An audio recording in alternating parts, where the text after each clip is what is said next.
Frédéric Schiller-Nasson, sur votre région, sur votre territoire, vous avez souhaité rappeler aux élus la nécessité de maintenir un investissement conséquent et surtout d'anticiper les prochains marchés afin d'éviter ce qu'on peut qualifier de trou d'air, d'éviter un trou d'air en fin d'année. Alors, pour cela, vous n'avez là encore pas chômé, c'est le moins que l'on puisse dire. Je me suis refait une petite liste à l'après-vert. N'hésitez pas à me couper si elle n'est pas complète ou si elle l'est trop, mais vous avez adressé plus de 60 courriers aux maires et aux présidents des intercommunalités pour leur demander de redémarrer rapidement les chantiers, lancer les appels d'offres, maintenir le niveau d'investissement décidé en début d'année et enfin de continuer d'étudier de nouveaux projets. Vous avez également demandé aux présidents des associations départementales, des maires, d'écrire à leurs adhérents, que sont les maires et les présidents d'intercommunalités, pour qu'ils relancent les projets d'investissement et de rénovation. Ce courrier fait état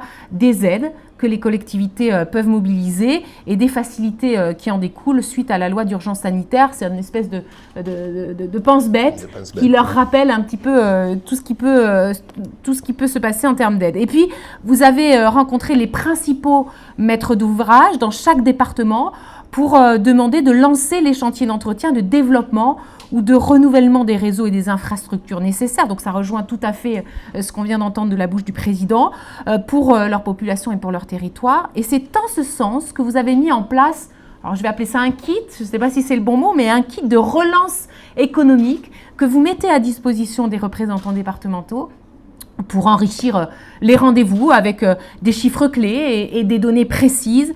Concrètement, est-ce que vous pouvez nous expliquer l'objectif de toutes ces démarches, même si j'ai bien compris qu'elles rejoignaient l'objectif national et le message que vient de nous faire passer le président? Je pense que c'était clair à travers ce que le président national a évoqué. Je pense que c'est sur le terrain que ça se gagne. Il y a la vision de l'État, ce qu'on peut avoir au niveau du gouvernement, mais c'est vrai que c'est sur le terrain. Nous, effectivement, la collectivité locale, c'est 50% de notre activité. Donc, il était primordial d'avoir une action forte. Et c'est la deuxième action qu'on a menée après la reprise de chantier. Oui. Et je pense que ce qu'il faut, c'est comprendre aussi, leur faire comprendre, et c'est la difficulté. Je pense que Bruno, il faut qu'il nous aide là-dessus. Et j'étais intervenu d'ailleurs à une réunion de présidents. C'est le plan de relance. Il faut le rajouter, le côté immédiat que Bruno a rajouté. Et je pense que c'est très très important parce que vis-à-vis d'un politique, le plan de relance et les premiers échanges que j'ai eus, on vous parle de 2022-2023 en production. Quoi. Donc l'immédiateté de ce plan de relance pour vous, c'est l'urgence. L'urgence, donc c'est le côté immédiat et notre démarche actuelle, elle est essentiellement basée là-dessus. Ça veut dire on fait des démarches avec tout ce que vous avez évoqué, mais surtout pour déjà essayer de maintenir l'investissement qui était prévu sur l'année.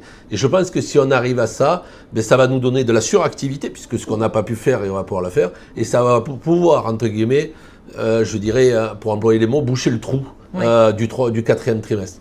On a un sujet important. Moi, j'ai fait le tour des entreprises, j'ai fait le tour des syndicats de spécialité. Il y a un trou d'air qui arrive pour septembre-octobre. Il faut qu'on se mobilise, mais il faut avoir une action concrète et c'est ce qu'on a aujourd'hui. Et les rendez-vous se transforment effectivement maintenant avec des rendez-vous de direction de service, parce que les élus, bien sûr, vous parlent de millions, mais nous, ce qu'on veut, c'est des marchés et des carnets de commandes.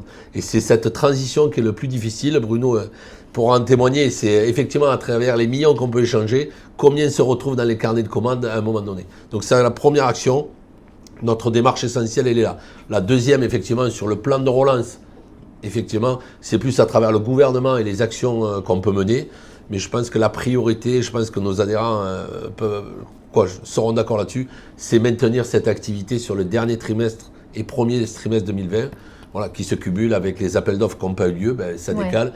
Et encore une fois, ce côté municipal qui nous bloque et encore des marchés, on est vraiment dans le dur. Mais notre action est concrète.